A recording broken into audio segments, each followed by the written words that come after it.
But let's get a jury consultant on what the jury might have thought of all of these arguments. Alan Tuerkheimer is with us. Alan, Todd Blanche was trying to get the jury on multiple fronts, trying to undermine the central premise that there was a conspiracy, that this was about the election, that Michael Cohen ought to be believed.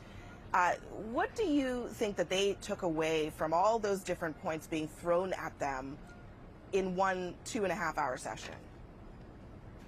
I think it was a bit of an overreach by the defense during the closing. I think they shot too high. I think it was a good closing with the emphasis on Michael Cohen's credibility, but it was a little scattershot. And I think jurors probably picked up on that. In a closing, you want to be very concise. You want to hit your main themes. I think it was too gimmicky with the top 10 list and some of the slogans that were used about greatest liar of all time and MVP of liar.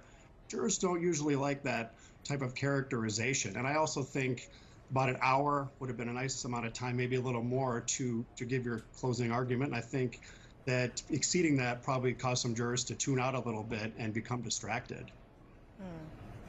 He seemed to also be playing on the jury's desire, perhaps, to get the heck out of there. I mean, they've been out of court for about a week, was probably enjoying their lives, spending time with their families. He repeated to them, this should be easy. You should be able to come to a quick conclusion on this. Is that too much pressure, or the right amount of pressure to put on the jury to get to maybe the conclusion that he thinks might be the easiest for them to reach? He wants it to be not guilty.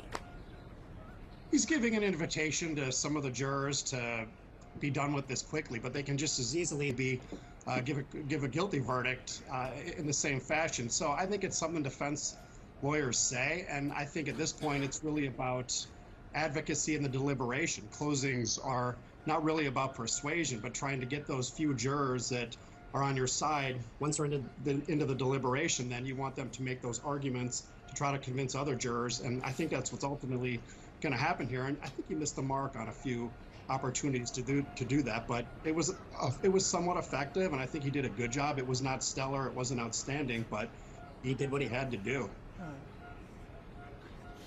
If you were doing this and consulting with this defense team, what would you have advised them to focus on the most? What do you think is their best opportunity to convince this jury that there is reasonable doubt? That's all they need at this point.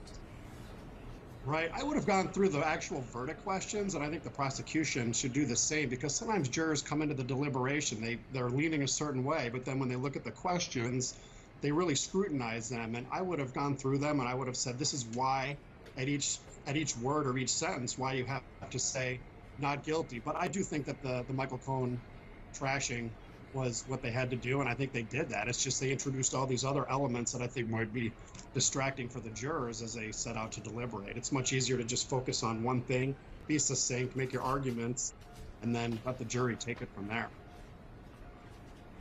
And to the frustration of the defendant, Donald Trump, the prosecution is going to have their opportunity to basically redirect the jury, refocus their minds. And that's how New York law works, but that is what's going to happen in this afternoon session that we are anticipating. Alan Tuerkheimer, thanks very much for all of those insights. Thank you, Abby. Good to see you.